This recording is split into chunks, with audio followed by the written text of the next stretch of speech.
तो दोस्तों आज हम राजस्थान बीएसटीसी और पीटीटी के लिए 25 इम्पोर्टेंट प्रश्नों के बारे में बात करेंगे और ये सभी प्रश्न मोस्ट इम्पोर्टेंट सिलेक्टेड प्रश्न और परीक्षा में आने लायक प्रश्न, इसलिए वीडियो में आप अंत तक जरूर बने रहे। तो चलो वीडियो को शुरू करते हैं।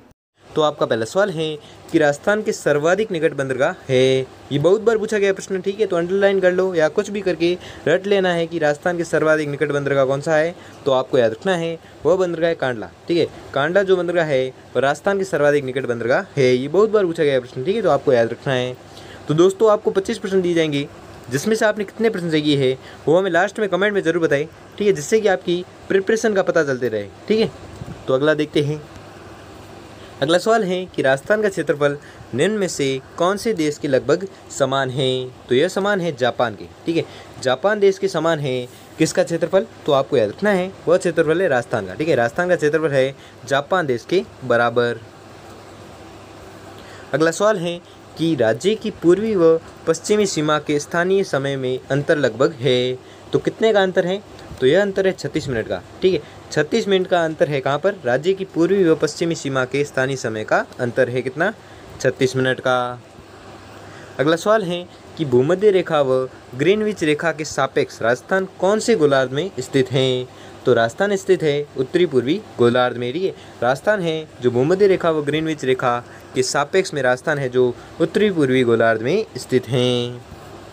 अगला सवाल है कि क्षेत्रफल की दृष्टि से निम्नलिखित में से कौन सा राजस्थान के बाद सबसे बड़ा राज्य है। तो वह राज्य है मध्य प्रदेश, ठीक है, मध्य प्रदेश जो राज्य है वो क्षेत्रफल की दृष्टि से बात करें तो दूसरे स्थान पर है, ठीक है, राजस्थान के बाद दूसरे स्थान पर कौन सा राज्य है, तो मध्य प्रदेश है, ठीक है, पहले स्थान पर राजस्थान।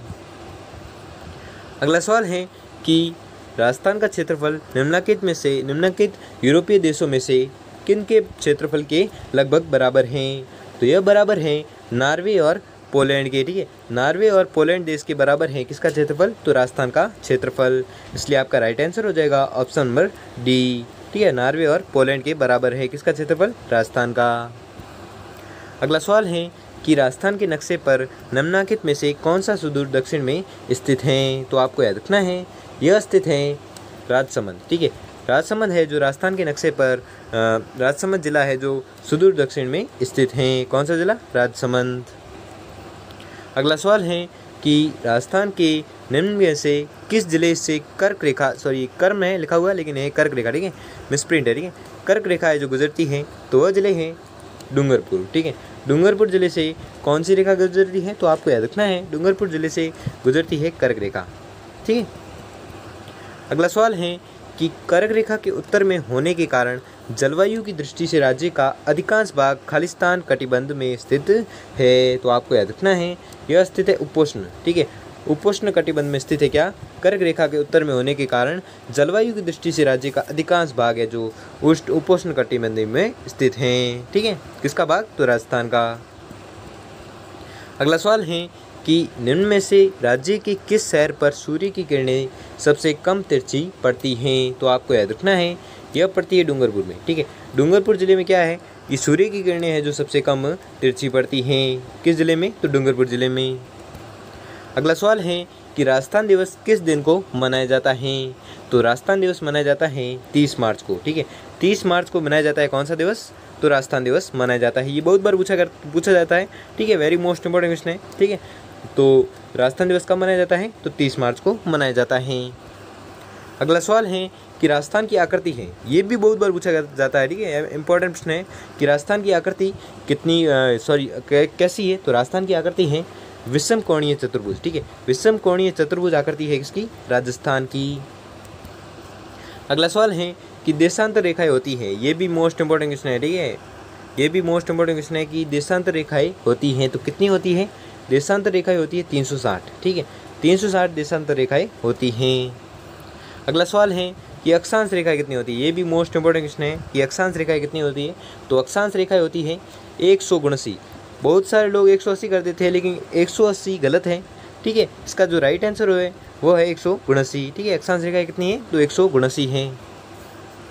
अगला सवाल है कि 23.5 डिग्री उत्तरी अक्षांश रेखा कहलाती है, ये भी मोस्ट इंपॉर्टेंट क्वेश्चन है, कर्क रेखा पर बहुत सारे क्वेश्चन पूछे जाते हैं, ये भी पूछा गया था कि 23.5 डिग्री उत्तरी अक्षांश रेखा कहलाती है, तो क्या कहलाती है, तो यह कहलाती है कर्क रेखा, ठीक है।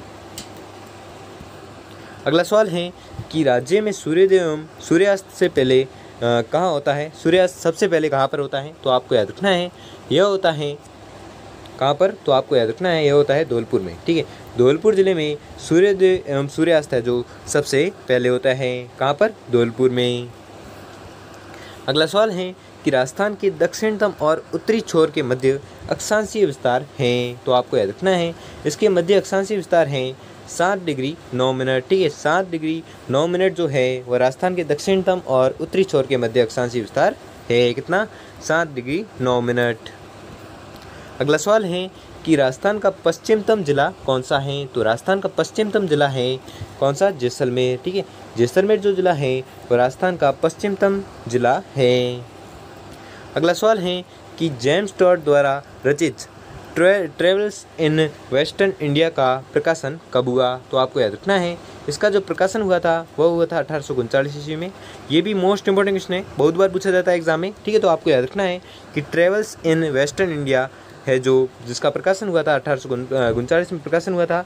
और ये किसके द्वारा रचित है? तो आपको याद रखना है यह रचित है कर्नल जेम्स टॉड द्वारा।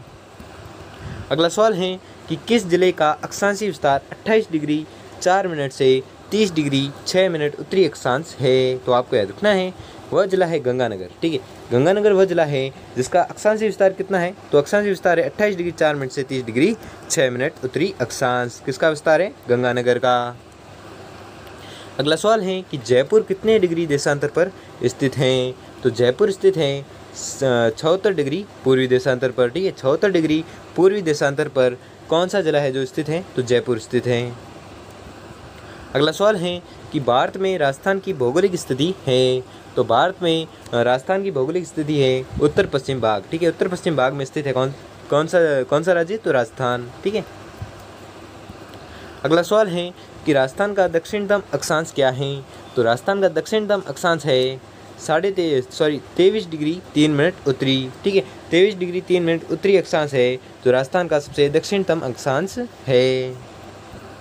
अगला सवाल है कि राजस्थान की लंबाई एवं चौड़ाई में अंतर है। तो आपको याद रखना है राजस्थान की लंबाई व चौड़ाई में अंतर कितना है? तो यह अंतर है 43 किलोमीटर। ठीक है, 43 जो किलोमीटर है वो राजस्थान की लंबाई व चौड़ाई में अंतर है। कितना अंतर है? तो 43 किलोमीटर का अंतर है।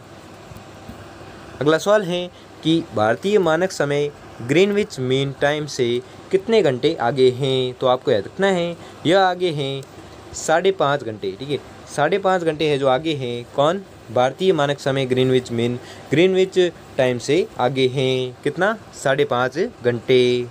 तो दोस्तों आपको वीडियो कैसा लगा कमेंट करके जरूर बताएं। अगर वीडियो अच्छा लगा तो वीडियो को लाइक और चैनल पर नए हो तो चैनल को सब्सक्राइब कर लीजिए और बेल आइकन को प्रेस कर लीजिए जिससे कि वीडियो की नोटिफिकेशन आपको मिलती रहेगी। धन्यवाद।